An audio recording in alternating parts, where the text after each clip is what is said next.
First tonight, firefighters are currently at the Naviti Resort on the Coral Coast trying to battle a blaze at the resort.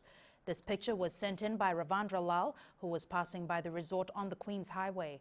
Details are still sketchy. However, the National Fire Authority has confirmed its team is at the scene.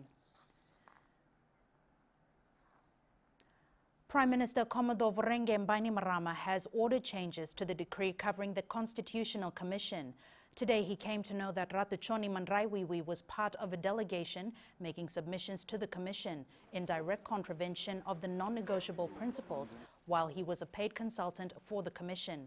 Bainimarama says Ratuchoni's contract was shown to him for the first time today, which shows that he started work with the Commission on 1st October and his contract expired yesterday. Bainimarama says the Commission is in breach of provisions in the decree that its staff and consultants must observe the non-negotiable principles and be politically neutral. A government gazette promulgated today now requires the Commission to publish the names and salaries of all its staff and consultants. Commission Chair Yash Gai says he's been in a meeting all afternoon and hasn't read the statement. There is disappointment over the new minimum wage rates announced by the government. Former Wages Council Chairman Father Kevin Ba had been leading the efforts to increase the minimum wage rate. Roland Karoy spoke to him following the latest announcement. Workers around Fiji will surely welcome the increase, but Father Kevin Ba says it's not what was expected. We've seen not only a delay in the wage regulation orders, but also a decrease, and this has become a trend over the last few years. Sawmilling and logging workers received the highest bump in their salaries with a 10.4% increase. Garment workers received a 9.9% increase, while those in the tourism industry had a 7.9% increase. So how much exactly will these workers be getting following yesterday's announcement? Let's take a look at the minimum wage rate for a kitchen hand in the hotel and catering trade. The previous rate would have been around $2.75 an hour. After yesterday's announcement, he or she will now make $3.15, an increase of 40 cents. A garment worker, on the other hand, would have been earning $1.96 per hour. As of today, he or she earns $2.15, an increase of 19 cents. This, according to Father Ba, is still way below the poverty line. A 9.9 or 10% increase there means only about a 19-cent increase per hour, and they're still all earning below the poverty line. And that's something that needs to be stressed. I think also that even with these current increases, all the workers, except perhaps a very small percentage of them, will still be earning below the poverty line. He's even taken a swipe at the increase for the tourism sector, calling it scandalous. Father Ba says the industry has been hailed as one of the driving forces in Fiji's economy, and yet its workers have had a reduction in their wage rates compared to last year, from about 15% to just 7.9%. Questions have been forwarded to the Labour Ministry, but no response has been received as yet. Roland Karoy, FBC News. The price of sugar will drop by at least 5% next month. It's a decision that's likely to be well received by Fijians. As Christopher Chan reports, the Fiji Sugar Corporation will make an announcement later.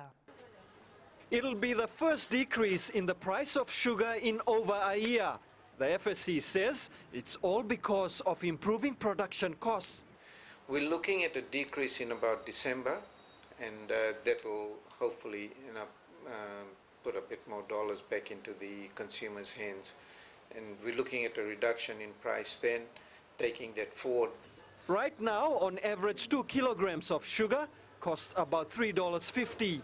While it may not be a huge drop, it's a sign that the FBC is going through a healthy phase. As we improve our efficiency in terms of our mills and in terms of the cane processing, what it does, it brings down our production cost. When the production cost comes down, what we do, we reflect that saving onto the consumers, because we're only allowed to charge 4% above our production cost. The biggest expense is running 4 sugar mills, which annually costs around $52 million. When we talk about $52 million to actually run the mills for the year, the other side also is there's a lot of sunk cost. So whether the cane comes in or not, there is a lot of cost that's just associated with having the 4 mills here. There was a 13% reduction last August after the price of sugar went up to cover for imports from Thailand for the local market. Christopher Chand, FBC News. An independent review of the Fiji Meteorology Services was carried out earlier this year. While the findings haven't been revealed as yet, the government is satisfied with how the department is operating heading into the cyclone season. Christopher Chand with the details. It's part of the overall public sector reform that prompted the government to review the weather office in Nadi. That's something that the Ministry of Public Enterprise is undertaking. We're still awaiting the final report from the consultants that had undertook the reform process. The two floods earlier this year showed weaknesses in how warnings are sent out to the public. Merging the Hydrology Flood Reporting Unit into the Meteorology Department is one way of improving weather reports. Gap analysis exercise after the 2011 and 2012 season to ensure that we don't have a repetition of what happened in the last season, and hopefully we improve on our service delivery, get the gaps plugged as we head into the 2012-2013 season. Out of the 10 cyclones forecast for the South Pacific this season, 2 are expected to hit Fiji. I would encourage all citizens of this country to take heed of this warning and to prepare themselves accordingly, so that should any of these threats come Fiji's way, the nation as a whole will be prepared. Keen's visit today to the Nadi Weather Office was to see firsthand how well the Weather Office is doing with the start of the cyclone season today. Christopher Chand, FBC News.